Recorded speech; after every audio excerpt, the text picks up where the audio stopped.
சென்னை காவல் ஆணையர் அலுவலகம் அருகே சரக்கு வாகனம் ஸ்கூட்டியின் பக்கவாட்டில் உரசியதால் ஹெல்மெட் அணிந்து கொண்டு ஸ்கூட்டியை ஓட்டி வந்த ஸ்ரீதேவி என்ற பெண் நிலை தடுமாறி கீழே விழுந்து சரக்கு வாகனத்தின் சக்கரத்தில் சிக்கி தலை நசுங்கி உயிரிழந்த சிசிடிவி காட்சிகள் வெளியாகியுள்ளது.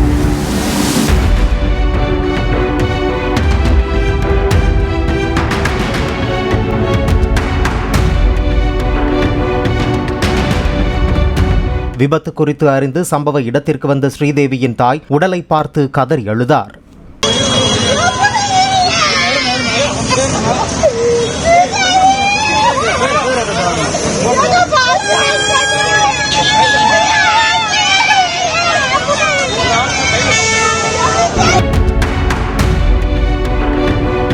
பிளே ஸ்டோர் மற்றும் ஆப் ஸ்டோரில் இருந்து பாலிமர் செயலியை QR கோடு மூலம் பதிவிறக்கம் செய்யுங்கள். செய்திகளை உடனுக்குடன் பெறுங்கள்.